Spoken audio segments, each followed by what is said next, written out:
This is a trade recap for Wednesday, April 8th, 2026. Number 9 of 10 for phase 3 of one and done.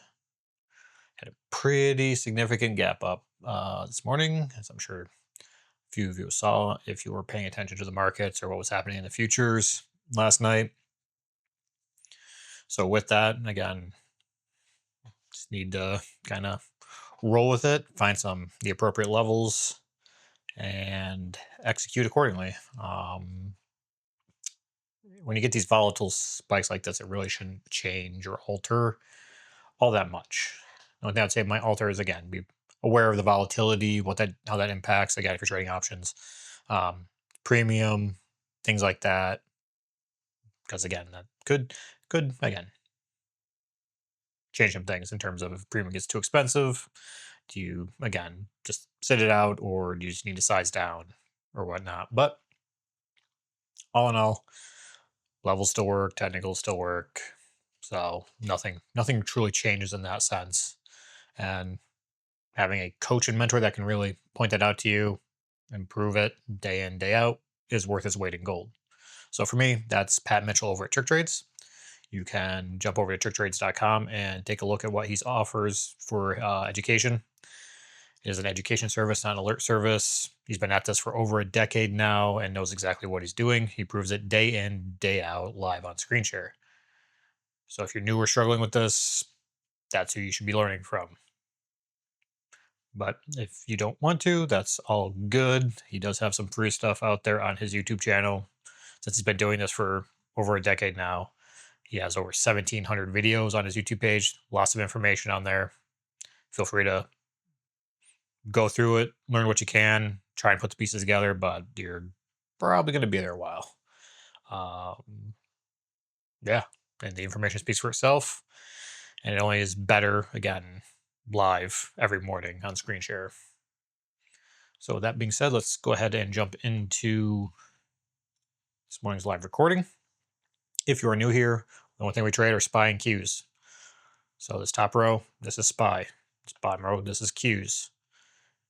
These charts here on the left, these are our daily charts. So each candle is 1 day. Charts in the middle are 1 minute intraday. So 1 minute candles. And I keep my order execution here on the right. Now, the night before and the morning of, Pat starts going over levels and trying to figure out, again, what we should be watching, and really dials it in 30 minutes before the market open. And then he plots these blue levels, and we do the same. And then once they are plotted, they do not change whatsoever. So as you can see for today, we gapped up pretty significantly, and we were kind of in between on SPY, the 100 and the 50 SMA, and then Qs kind of in between the 50 and 100 as well, but definitely more or less on top of that 100. So again, he found valid levels for us to trade, as usual, and went through the trade plan, figuring exactly how to trade each one of these, and it was actually fairly straightforward. There was nothing magical about today. Like I said before, when you get volatility, sometimes you just got to double check your premium, make sure it's not ridiculously expensive. And honestly, for how far we gapped up, really wasn't. So depending on where we opened up, again, was really going to dictate what happened. So as you can see on Qs, we were coming up into that upper level. So it was looking like that one might potentially trigger first SPY, coming down a little bit, kind of more in the middle though. So go ahead and hit play here. Again, this one was over pretty quick too today. So just like yesterday. It's about to hit the open, comes in, getting ready to, again, potentially change things around if need to. Okay, so we see it pop on SPY, pop on Qs. Qs is like, really starting to get up there. So I was still kind of watching SPY.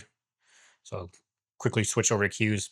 Not the best entry there, I'll admit. So immediately started paying myself because, again, that premium really moved. So got in with 2 and then stripped them out. And that was basically my one trade for the day, locking in $36 per contract, or $72 total in P&L. Definitely could have been more again, I was looking at SPY just a little too intently. As well as I should have been, pull back a little bit and make sure I kept an eye on Qs. Because Qs, again, was close to that level, should have been more prepared for that one. So, good thing to really focus on. Because preparation, again, is more or less everything, especially coming to the open. You shouldn't be having to do 50 things at once because that'll just, again, you'll get panicked, you'll get flustered, you'll miss things. So as you can see, it just continues to keep on rolling. Coming right down. Step forward here. SPY comes into this level, gets a nice little bounce off of it. So again, there was another opportunity right there. Kind of seeing again what all in all Hughes wants to do, whether or not wants to give a second shot at that level to kind of continue the trade, but doesn't necessarily look like it. And SPY's already kind of rejecting the bounce a little bit. But again, so I think you just got to kind of wait and see.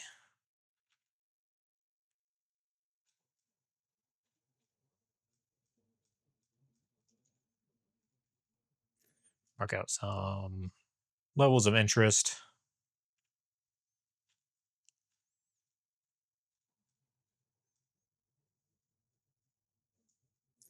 Again, certain kind of plays, again, shaping up that Pat is guiding us on. But ultimately, again, did not, again, re-enter the trade for the continuation. Noticing that my, again, charts for that particular strike was acting weird. Like you'll see it like disappear like that. I guess that's just because it was so far off where we were trading yesterday that again just kind of bugs out a little bit. But yeah, and then just kind of see how these things interact with the levels. But yeah, I mean, pretty quick, clean morning. That's more or less how that went. So I'll go ahead and jump into the actual chart.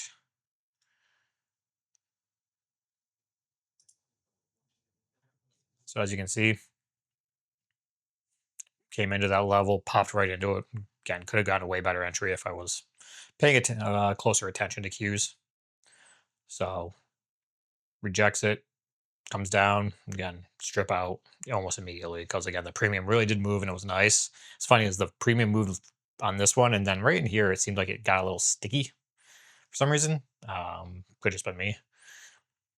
Puts in this little bounce here off the open. Price of pre-market comes down to this level, bounces again, comes down, and just kind of continues to break down. SPY didn't get close enough to trigger there. Did trigger off this level though. So again, if you're more intent on taking, say, SPY, again, there was an opportunity right there.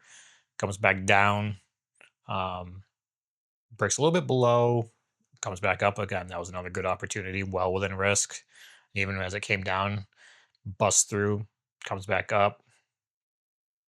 Didn't break risk, but I guess what I was saying, if you manage this correctly, again, still could have gotten back to position, even if you were again entered there, even though you really wouldn't have, considering the price action prior. And yeah, it's more or less how that kind of worked out. So let's see here. Let's actually reset this to kind of see ultimately how that more or less expanded view. But you see, we sold pretty good. Qs came all the way down to this level and then bounced. SPY came down to basically that range on the daily. Those highs were a little bit further and then started coming up. So again, interesting gap. I mean, that was a pretty beefy gap up. So we closed it on 659.22 and then we opened 676. So you're talking again a 15 plus point gap up on SPY. That's pretty big gap up. And it's one of those things where it's like I would not be surprised if the coming days like this is going to want to close. Like that just seems entirely too unrational. I think people are way too in front of themselves with what's going on because of all this ceasefire, thinking the strait's going to open and blah blah blah blah blah. It's like okay, it's like the ceasefire if it holds, which I am doubting, and then again the energy shock that's at again the core of this It's like that's not going to go away. A lot of the infrastructure there is going to take months, if not years, to rebuild. So it's one of those things where it's like people are getting a little, burying their head in the sand in the reality of the situation. So don't expect this to keep running up at all. And I think again, Pat was talking about it himself today in the live session. It's one of those things where it's like, nah, like I highly doubt this is going to be sticking up to with these levels because I'm just not. Again, there's too much going on, and again, the way the direction things are going might get a little reprieve, but ultimately, it's one thing where I think this is not going to again signal the next like leg up in the market whatsoever when you really understand kind of what's going on in terms of the impacts of this stuff. So all in all, again, added some volatility, got a nice quick trade off of that. Like I said, a couple little cleanup points for me is just paying into targets as well as paying attention like this morning in terms of like being more ready, more prepared coming into the open. Scrambled there a little bit. Honestly, didn't expect cues to pop like that. But again, I should have. So that's on me. So I guess most things, preparation is everything. So do a better job preparing. And this is more or less me telling myself that. And then again, paying into targets because that's what matters. Again, strip on first reaction, pay into targets, stuff like that. Again, be aware what's going on, be aware of the volatility, manage risk accordingly.